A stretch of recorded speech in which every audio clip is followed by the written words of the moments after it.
Over 2,500 years ago, in the heart of what is now Nigeria, there was a civilization crafting iron with a level of skill the rest of the world couldn't match for centuries. While ancient Europe still relied on bronze, while powerful Asian empires were just entering early metallurgy, the Nok people of Nigeria were operating advanced furnace, shaping iron tools and creating technologies that changed the future of an entire continent. They were not followers, they were pioneers, the earliest iron masters of Africa. This is the story of the Nok people, Africa's ancient metallurgical pioneers and the world's forgotten geniuses. After 1500 BC, the Nok culture emerged in central Nigeria, then vanished around 300 AD, leaving behind almost no written record. But what it did leave behind was enough to rewrite global history. Clay figures with impossible details, iron tools that showed mastery, not experimentation, and a metallurgical system so advanced that archaeologists still debate how they achieved it. The Nok Civilization did not discover iron, they mastered it. The first Nok artifacts were found by accident by tin miners in the 1920s. One of the earliest scholars to truly grasp the significance of this discovery was British archaeologist Bernard Fagg. He wasn't just intrigued by the terracotta heads, he was stunned by the evidence of advanced iron working around them. In his field report, Fagg emphasized that the Nok were not experimenting. They were not beginners. They were already highly skilled iron technologists, operating complex furnaces capable of reaching temperatures over 1,000 degrees Celsius without modern tools, electricity, or even industrial systems. At a time when many parts of the world were still using stone stool, the Nok were forging iron weapons, farming equipment, and ceremonial objects. They were not behind, they were ahead. The Nok people did not just stumble into iron making, they engineered it.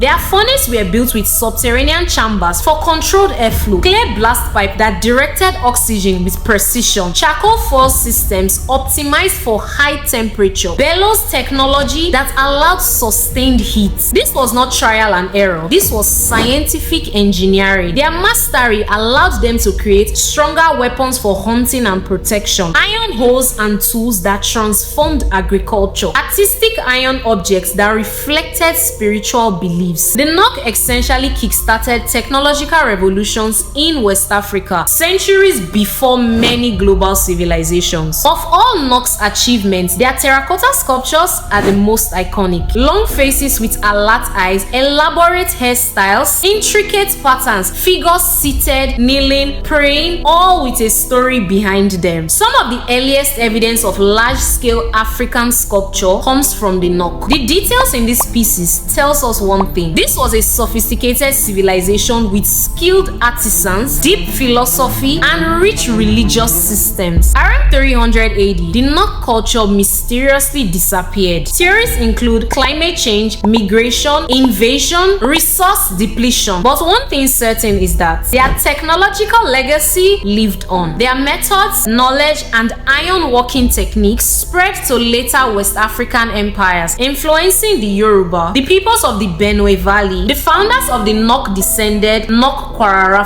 region, and eventually the advanced metallurgy seen in Benin and Oyo empires. The Nok people were not the end, they were the beginning. So next time you hear the story of early civilization, remember the Nok, the iron masters who shaped the destiny of West Africa, setting the stage for kingdoms that would later command global attention. Here at African Hamlet, we bring these forgotten narratives back to life, one story at a time. If this journey into Africa's ancient genius inspires you, hit that like button, subscribe, and join our growing community. Next week, we explore even deeper into Africa's deepest myths, innovations, and legendary past. Until then, stay deeply rooted.